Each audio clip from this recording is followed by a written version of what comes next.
ಇಲ್ಲಿ 5ನೇ ತಾರೀಕು ಚಿಕ್ಕಮಗಳೂರಿನಲ್ಲಿ ಹೋರಾಟ ಮಾಡಿದ್ದೇವೆ. ಉದ್ದೇಶ ಇಷ್ಟೇ, ಕಬ್ಬು ಬೆಳೆಗಾರರ ಸಮಸ್ಯೆಗಳಿಗೆ ಕಿವಿ ಕೊಡಿ.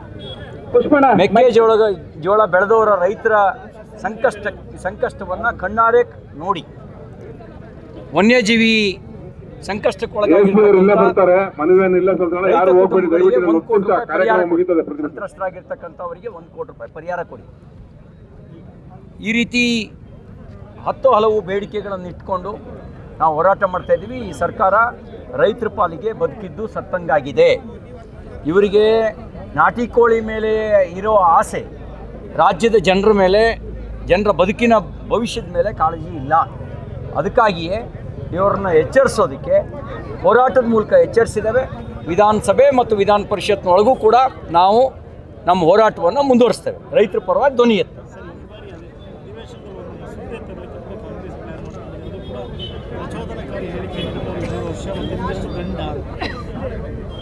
ಆ ಮಸೂದೆ ಸಂದರ್ಭದಲ್ಲಿ ನಾವು ಚರ್ಚೆ ಮಾಡ್ತೀವಿ. ಕೆಲವು ವಿಷಯಗಳನ್ನು ಅಲ್ಲೇ ಮಾತಾಡೋದು ಸೂಕ್ತ. ಆ ಮಸೂದೆಯನ್ನು ವಿವರವಾಗಿ ಚರ್ಚಿಸ್ತೀವಿ. ಇವರ ಮೊದಲು ಇಂಡಿಯಾ ಅಲಯನ್ಸ್ನಿಂದ DMKನ ಹೊರಗಾಕಲಿ. ಸನಾತನ ಧರ್ಮವನ್ನು ಡೆಂಗ್ಯೂ ಮಲೇರಿಯಾಕ್ಕೆ ಹೋಲಿಸಿದಂಥ DMK ಜೊತೆಗೆ ಇವರು ಮೈತ್ರಿ ಮಾಡ್ಕೊಂಡಿದ್ದಾರೆ. ಆ ಮೈತ್ರಿ ಮಾಡ್ಕೊಂಡವರಿಗೆ ಮಸೂದೆ ಥರ ನೈತಿಕತೆ ಏನಿದೆ? ಮೊದಲು ಇಂಡಿಯಾ ಅಲಯನ್ಸ್ನಿಂದ DMKನ ಹೊರಗೆ ಹಾಕಿ ಆಮೇಲೆ ಮಸೂದೆ ಮಂಡಿಸ್ತೀವಿ. ನಾವು ಅಲ್ಲಿ ಚರ್ಚೆ ಮಾಡ್ತೀವಿ. ಕೆಲವು ನೋಡಿ, ನಾವು ಕೆಲವನ್ನ ಇಲ್ಲಿ ಚರ್ಚೆ ಮಾಡಿದ್ರೆ ಸೂಕ್ತ ಇರೋದಿಲ್ಲ. ಆಧಾರ ಸಹಿತವಾಗಿ ನಾವಲ್ಲಿ ಚರ್ಚೆ ಮಾಡ್ತೀವಿ. ಇವ್ರಿಗೆ ತಾಕತ್ತಿದ್ರೆ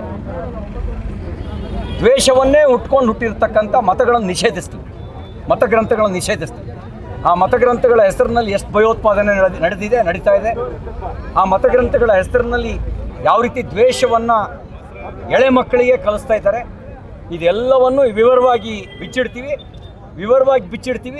ಇವ್ರಿಗೆ ದಮ್ಮಿದ್ರೆ ಆ ಮತಗಳನ್ನು ನಿಷೇಧಿಸಿ ತೋರಿಸ್ತೀವಿ. ಅಲ್ಲ, ನಿಮಗೇನಿಲ್ಲ, ಮಾಡಬೇಕಲ್ಲ, ಅನುಷ್ಠಾನ ಮಾಡಬೇಕಲ್ಲ. ಅದು ಆಧಾರ ಸಹಿತ ನಿರೂಪಿಸಿದ ಮೇಲೆ ಇವ್ರಿಗೆ ಅದನ್ನು ನಿಷೇಧ ಮಾಡಬೇಕಲ್ಲ. ಅದನ್ನು ಹೇಳ್ಕೊಡೋವನ್ನು ಒದ್ದು ಒಳಗೆ ಹಾಕ್ಬೇಕಲ್ಲ. ಎಳೆ ಮಕ್ಕಳನ್ನೇ ಭಯೋತ್ಪಾದಕರನ್ನ ತಯಾರು ಮಾಡೋರನ್ನ ಒದ್ದು ಒಳಗೆ ಹಾಕ್ಬೇಕಲ್ಲ. ಒಳಗೆ ಹಾಕಿದರೆ ಇವ್ರಿಗೆ ದಮ್ ಇದೆ ಅಂತ ಹೇಳಿ, ಇಲ್ಲದೇ ಇದ್ದರೆ ಇವ್ರಿಗೆ ದಮ್ ಇಲ್ಲ, ಬರೀ ಹೇಡಿಗಳು ಅಂತ ಅರ್ಥ ಆಗುತ್ತೆ.